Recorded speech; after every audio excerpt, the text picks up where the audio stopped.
거짓 약재의 길은 끝이 났습니다. 북쪽 산골에서 만들어진 가짜 산삼은 여러 마을을 속였고 그 끝에서 김도연은 한 가지를 깨달았습니다. 사람들이 잃은 것은 약재가 아니라 믿음이었습니다. 강을 따라 남쪽으로 내려가던 김도현과 윤설은 어느 마을에 도착했습니다. 여름이 깊어지고 있었습니다. 그곳에서 김도현은 새로운 이야기를 듣게 됩니다. 문서가 사라졌다는 이야기였습니다. 마을은 조용했습니다. 집들은 정돈되어 있었고 길가에 풀은 깎여 있었습니다. 마당에는 장독대가 가지런히 놓여 있었고 처마 밑에는 빨래가 널려 있었습니다. 평범한 마을이었습니다. 하지만 사람들의 눈빛은 달랐습니다. 분노도 슬픔도 없었습니다. 김도연과 윤설이 마을 어귀에 들어서자 한 안악이 물동이를 이고 지나갔습니다. 윤설이 인사를 건넸습니다. 안녕하십니까? 안악은 고개를 살짝 숙였지만 아무 말도 하지 않은 채 발걸음을 재촉해 지나쳐 갔습니다. 윤설이 이상하다는 듯 김도연을 바라보았고 김도연은 말없이 고개를 끄덕였습니다. 두 사람은 그대로 마을 안쪽으로 들어갔습니다. 우물가에는 몇몇 사람들이 모여 있었지만 그곳에서도 말은 없었습니다. 사람들은 조용히 물을 길어 올리고는 아무 일도 없다는 듯 흩어졌습니다. 윤설이 낮은 목소리로 입을 열었습니다. 이상합니다. 무슨 일이 있었던 것 같은데 아무도 말하지 않습니다. 말할 수 없는 사연이 있는 듯합니다. 김도연이 대답했습니다.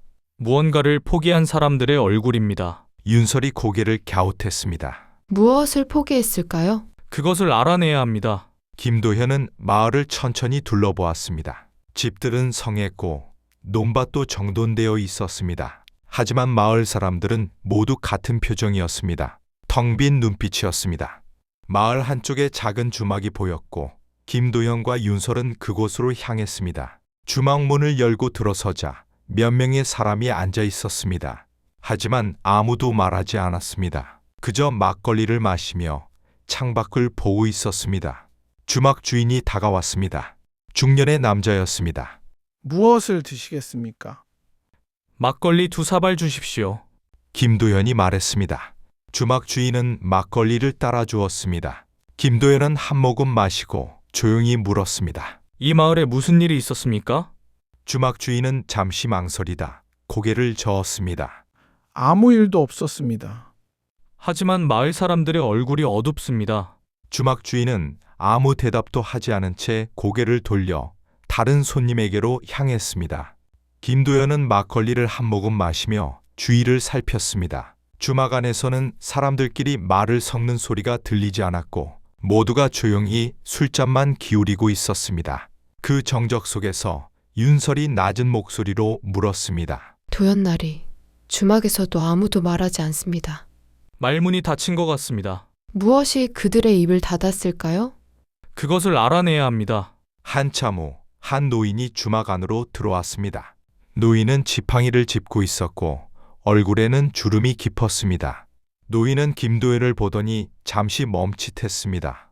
그리고 천천히 다가와 맞은편에 앉았습니다. 떠도는 선비처럼 보이는구려. 노인의 목소리는 낮고 거칠었습니다. 김도연이라 합니다. 이 마을 사연을 듣고 지나치지 못해 들렀습니다. 노인은 고개를 끄덕였습니다. 사연이라. 노인은 쓴웃음을 지었습니다. 이 마을엔 사연 같은 건 없소. 그렇습니까? 그렇소. 다만 노인은 말을 멈췄고 김도연은 재촉하지 않고 기다렸습니다. 주막 주인이 다가와 노인 앞에 막걸리를 채워주자 노인은 한 모금을 들이킨 채 한동안 침묵했습니다. 그리고서야 천천히 입을 열었습니다. 사연이 없어서가 아니라 사연이라 부를 힘이 없을 뿐이요. 김도연은 노인을 바라보았습니다.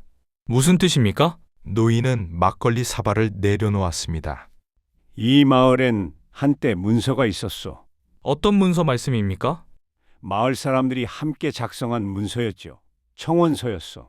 노인의 목소리는 지쳐 있었습니다. 무엇을 청원했습니까? 제방술이었소. 노인이 창밖을 가리켰습니다. 저기 마을 앞에 제방이 있어. 오래전에 만들어진 제방이지요. 하지만 세월이 흐르며 무너져 내렸소. 매년 여름이 되면 물이 넘쳐 논밭이 잠겼소. 김도연은 고개를 끄덕이며 들었습니다. 노인이 계속 말했습니다.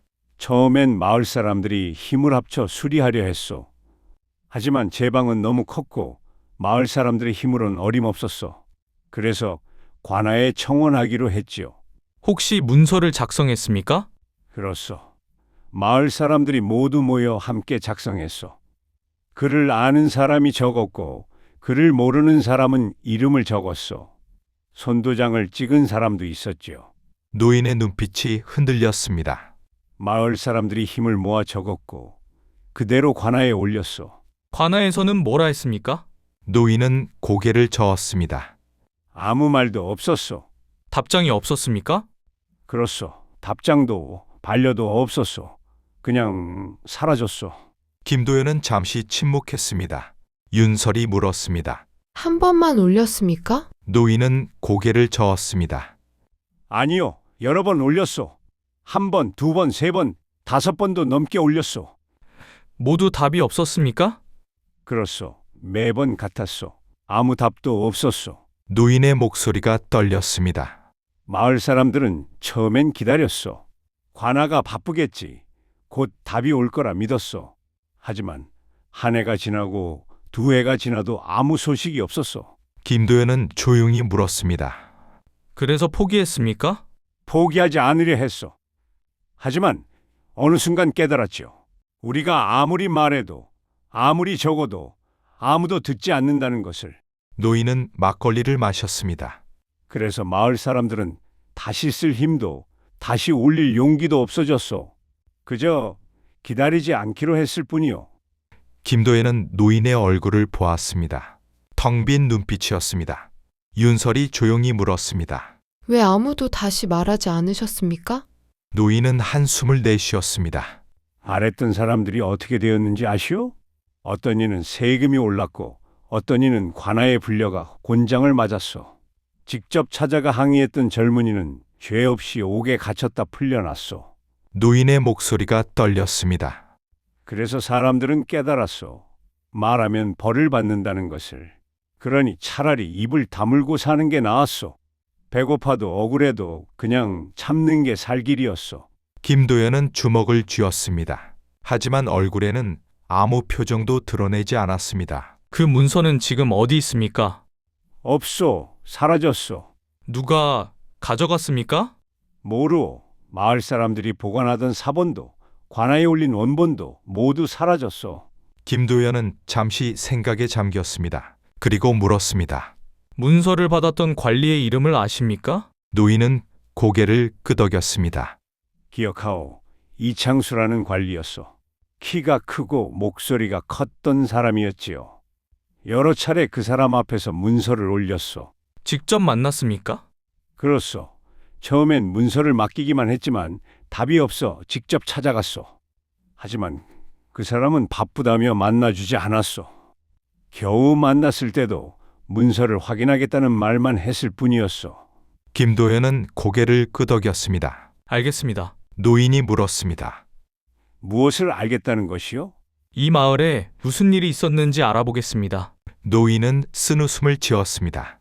소용없을 것이요. 이미 여러 번 그랬으니까. 김도연은 자리에서 일어섰습니다. 그래도 알아봐야 합니다. 김도연과 윤설은 주막을 나와 노인이 말했던 제방을 향해 마을 한쪽으로 걸어갔습니다. 그 제방은 마을 앞 큰 개울가에 자리하고 있었습니다. 한때는 튼튼했을 제방이었지만 지금은 무너져 내려 있었습니다. 흙이 쓸려 내려갔고 돌들은 흩어져 있었습니다. 나무가 자라 제방을 갈라놓고 있었습니다. 여러 해 동안 방치된 흔적이었습니다. 윤설이 제방을 보며 말했습니다. 이 정도면 여름에 물이 넘칠 만합니다. 장마가 오면 버티기 어려워 보입니다. 김도연은 제방을 자세히 살폈습니다. 무너진 부분은 여러 곳이었고 규모도 컸습니다. 마을 사람들의 힘으로는 수리할 수 없는 정도였습니다. 관아의 도움이 절실했을 것입니다. 김도연이 말했습니다. 도연나리, 이제 어찌하실 생각이십니까? 관아에 가봐야겠습니다. 윤설은 말없이 고개를 끄덕였습니다. 관아는 마을에서 꽤 떨어져 있어 이틀을 걸어야 닿을 수 있는 곳이었습니다. 마침내 도착한 관아는 큰 기와집이었고 높은 담장이 둘러싸고 있었습니다. 김도연과 윤설이 입구에 다가서자 창을 든 문지기가 그들을 가로막고 서 있었습니다. 김도연이 한 걸음 앞으로 나서며 말을 건넸습니다. 기록을 보고자 합니다. 문지기는 김도연을 위아래로 훑어보았습니다. 어떤 분이시며 무슨 일로 오셨습니까? 김도현이라 합니다. 한 마을의 청원권을 확인하러 왔습니다. 민원 기록을 보려는 것입니까? 그렇습니다. 제방수리 청원이 제대로 접수되었는지 확인하고자 합니다. 문지기는 잠시 망설이다 안으로 들어갔습니다. 한참을 기다린 후 한석이가 나왔습니다. 석이는 젊은 남자였고 손에 붓을 들고 있었습니다. 민원 기록을 보겠다고 하셨습니까? 그렇습니다. 어느 마을의 민원입니까? 김도연은 마을 이름을 말했습니다. 석이는 고개를 끄덕이고 안으로 들어갔습니다. 한참 후 석이가 두꺼운 장부를 들고 나왔습니다. 여기서 확인하십시오. 석이는 장부를 펼쳤습니다. 김도연은 장부를 살폈고 윤설도 곁에서 함께 들여다보았습니다. 석이가 장부를 넘기며 말했습니다. 언제 제출된 것입니까? 작년부터 올해까지 여러 차례였다고 합니다. 석이는 장부를 천천히 넘겼습니다. 다른 마을의 민원들이 기록되어 있었습니다. 하지만 그 마을의 기록은 보이지 않았습니다. 석이는 한참을 넘기다 고개를 저었습니다. 기록이 없습니다. 김도연은 석이를 바라보았습니다. 없다고요? 그렇습니다. 해당 마을에서 올라온 민원은 이 장부에 없습니다. 김도연은 장부를 다시 자세히 보았습니다. 다른 마을의 민원은 빼곡히 기록되어 있었습니다. 날짜 내용, 담당 관리 이름까지 모두 적혀 있었습니다. 하지만 그 마을의 기록은 어디에도 없었습니다. 윤설이 물었습니다. 혹시 다른 장부에 기록되어 있을 수도 있지 않습니까? 석이는 고개를 저었습니다. 이 장부 하나뿐입니다. 민원은 모두 여기에 적습니다. 김도연은 잠시 생각했습니다. 그리고 물었습니다. 이창수라는 분이 관리했다고 들었습니다. 그분을 만날 수 있겠습니까? 석이는 잠시 망설이다 대답했습니다. 이창수 관리는 현재 다른 고을로 이동했습니다. 언제 이동했는지 여쭤봐도 되겠습니까? 2달 전입니다. 어느 고을로 갔는지 알고 계십니까? 동쪽으로 이틀쯤 떨어진 은송고을로 발령났습니다. 김도연은 고개를 끄덕였습니다. 이창수 관리가 담당했던 다른 마을의 기록도 볼 수 있을까요? 석이는 이상하다는 듯 김도연을 보았습니다. 왜 다른 마을의 기록을 보시려는지요? 확인하고 싶은 것이 있습니다. 석이는 잠시 망설이다 고개를 끄덕였습니다. 잠시 기다리십시오. 석이는 안으로 들어가 다른 장부를 가져왔습니다. 더 두꺼운 장부였습니다. 이 장부에는 이창수가 담당했던 모든 고을의 기록이 있습니다. 김도연은 장부를 받아 천천히 넘겼습니다. 윤설도 곁에서 함께 들여다보았습니다. 그의 시선은 한 줄도 놓치지 않았습니다. 민원의 종류, 날짜, 처리 여부, 모든 것을 하나하나 확인했습니다. 한참을 넘기던 김도연의 손이 멈췄습니다. 이상합니다.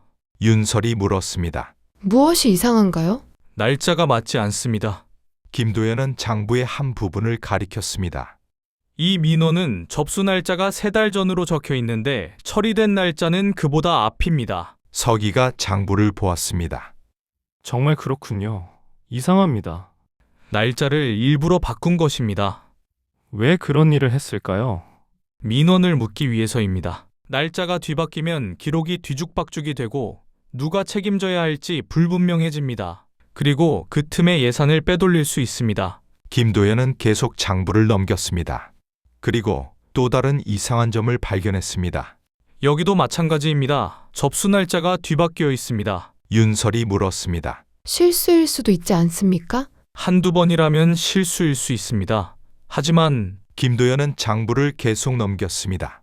같은 패턴이 여러 곳에서 발견되었습니다. 접수 날짜가 뒤바뀌거나 아예 기록되지 않은 민원들, 그리고 특정 시기마다 같은 패턴이 반복되었습니다. 윤설이 옆에서 장부를 보다가 손가락으로 한 곳을 가리켰습니다. 도연 날이 이 숫자가 이상합니다. 김도연이 윤설이 가리킨 곳을 보았습니다.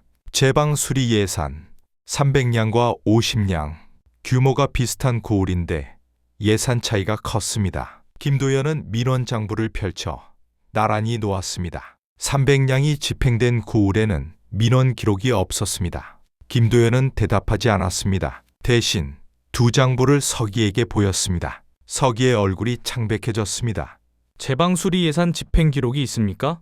서기는 잠시 망설이다 다른 장부를 가져왔습니다. 김도연은 그 장부를 받아 천천히 넘기며 제방 수리 항목을 찾았습니다. 예산은 이미 집행된 상태였습니다. 그는 민원 장부와 예산 장부를 나란히 놓고 손가락으로 항목을 하나하나 대조했습니다. 윤설은 말없이 곁에서 그 과정을 지켜보았습니다. 한참 후 김도연이 입을 열었습니다. 이건 누락이 아닙니다. 서기가 김도연을 보았습니다. 의도된 것입니다. 김도연은 장부의 두 곳을 가리켰습니다. 민원이 올라온 고을에는 예산이 집행되지 않았고 민원이 없는 고을에는 큰 예산이 집행되어 있습니다. 윤설이 작게 물었습니다. 왜 그런 일을 했을까요? 김도연은 잠시 생각했습니다. 민원을 받으면 예산을 써야 합니다. 하지만 민원 기록을 지우고 그 예산을 다른 곳에 쓴다면 서기의 얼굴이 창백해졌습니다. 예산을 빼돌린 것입니까? 그럴 가능성이 높습니다. 민원이 없는 고을에 예산을 집행했다고 기록하고 실제로는 그 돈이 어디로 갔는지 김도연은 더 말하지 않았습니다. 서기의 손이 떨렸습니다. 이 일을 어떻게 해야 합니까? 상부에 보고해야 합니다. 서기는 고개를 끄덕였습니다.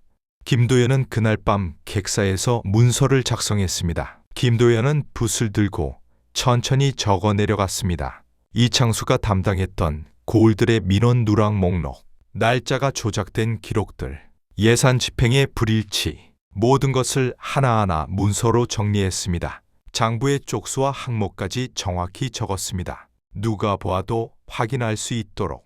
윤설이 물었습니다. 이걸 어디에 올리실 생각이신가요? 관찰사에게 직접 올리겠습니다. 관찰사께서 받아주실까요? 받아주지 않으면 더 위로 올리겠습니다. 김도연의 목소리는 단호했습니다. 밤은 깊어가고 스치는 바람결에 촛불이 흔들렸습니다. 다음 날 김도연은 관찰사의 관하로 향했습니다. 그곳은 이전보다 훨씬 컸고 위압적인 기운이 감돌았습니다. 그는 안으로 들어서며 문지기에게 말을 건넸습니다. 관찰사께 올릴 문서가 있습니다. 문지기는 김도연을 보았습니다. 무슨 문서입니까? 직무 조작에 관한 문서입니다. 문지기의 얼굴이 굳었습니다. 잠시 기다리십시오. 문지기는 안으로 들어갔고 한참 후 한 관리가 나왔습니다. 문서를 살펴보겠습니다. 관리는 말없이 문서를 펼치고 몇 줄을 읽어보고는 얼굴이 굳어졌습니다. 이것이 사실입니까? 장부에 기록된 그대로입니다.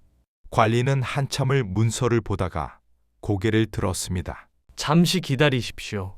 관찰사께 보고하겠습니다. 관리는 문서를 들고 안으로 들어갔습니다. 김도연과 윤설은 밖에서 기다렸습니다. 해가 중천에 떴습니다. 한참을 기다린 후 관리가 다시 나왔습니다. 관찰사께서 직접 만나시겠다고 하십니다. 김도연은 고개를 끄덕이고 안으로 들어갔습니다. 관찰사는 큰 방 한가운데 앉아 있었습니다. 머리가 희끗한 노인이었고 김도연을 보자 조용히 손짓했습니다. 앉으시오. 관찰사는 김도연이 올린 문서를 들고 있었습니다. 이 문서를 직접 작성했소? 그렇습니다.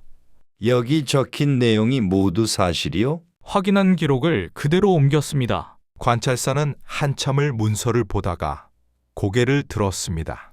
이창수 관리가 정말 이런 일을 했단 말이요? 그렇습니다. 관찰사는 한숨을 내쉬었습니다. 민원을 묻고 예산을 빼돌렸다. 확실하지는 않지만 그럴 가능성이 높습니다. 관찰사는 잠시 침묵했습니다. 그리고 물었습니다. 그대는 누군데 무슨 이유로 이 일에 나섰소? 김도연이라 합니다. 장부에 이상이 있다는 말을 듣고 살펴보았을 뿐입니다. 관찰사는 김도연을 바라보았습니다. 그래서 여기까지 왔다는 거군. 관찰사는 다시 문서를 보았습니다. 이 일은 내가 끝까지 살피겠소. 다만 시간이 좀 걸릴 것이오. 알겠습니다. 며칠이 지났습니다. 김도연과 윤설은 객사에서 머물렀고 관하에서는 조사가 진행되었습니다. 장부를 다시 확인하면서 관련된 사람들을 불러 물었습니다. 일주일 후 김도연이 관아마당을 지나갈 때였습니다. 한 관리가 짐을 싸들고 나오는 것이 보였습니다. 중년의 남자였고 얼굴에는 불만이 가득했습니다. 옆에 있던 하인이 작게 말했습니다. 저 사람이 이창수 관리인데 파직 명령을 받고 떠나는 중입니다. 김도연과 이창수의 시선이 마주쳤습니다. 이창수가 비웃듯 입을 열었습니다. 종이 몇 장으로 세상이 바뀐다고 생각하시오? 김도연은 이창수를 조용히 바라보았습니다. 종이는 가볍습니다. 하지만 그 위에 담긴 백성의 눈물은 천금보다 무겁습니다. 이창수의 얼굴이 굳었습니다. 김도연이 계속 말했습니다. 당신은 그 무게를 외면했습니다. 이창수는 할 말을 잃었습니다. 그는 김도연을 노려보다가 짐을 들고 떠났습니다. 윤설이 작게 말했습니다. 도연나리, 저 사람이 이창수 관리였습니까? 그렇습니다. 보아하니 아직 깨닫지 못한 얼굴입니다. 뉘우침은 스스로 깨달아야 하는 것입니다. 강요할 수 없습니다. 김도연과 윤설은 다시 마을로 돌아왔습니다. 마을은 여전히 조용했지만 이전과는 조금 달랐습니다. 김도연이 주막에 들어서자 주막 주인이 반겼습니다. 다시 오셨군요. 노인도 주막에 앉아 있었습니다. 노인이 김도연을 보고 일어섰습니다. 들었어. 이창수 관리가 파직되었다고. 그렇습니다.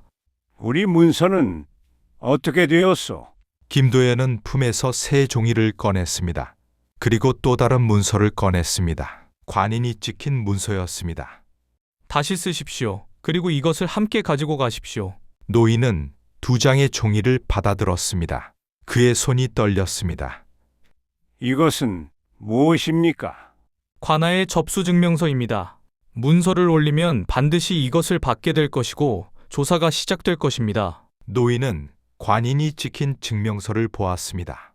붉은 도장이 선명했습니다. 이번엔 기록이 남는 거지요? 그렇습니다. 관찰사께서 직접 지시하셨습니다. 노인은 한참을 종이를 보다가 고개를 들었습니다. 눈가가 붉어졌습니다. 고맙소. 주막 안에 다른 사람들도 고개를 들었습니다. 환호는 없었습니다. 하지만 사람들의 눈빛은 달라져 있었습니다. 비어있던 자리 어딘가에 아주 작은 빛이 남아 있었습니다. 김도연과 윤설은 마을을 떠났습니다. 떠나며 김도연은 생각했습니다. 사람들이 잃은 것은 문서가 아니었습니다. 말해도 아무것도 달라지지 않는다는 체념이었습니다. 김도연은 알았습니다. 그 믿음을 되찾는 일은 문서를 다시 쓰는 것보다 훨씬 오래 걸린다는 것을. 며칠 뒤 김도연은 바닷가 마을로 향했습니다. 그곳에서는 밤마다 바다 위로 이상한 불빛이 보인다는 소문이 돌고 있었습니다. 누군가 신호를 보내고 있다는 이야기였습니다.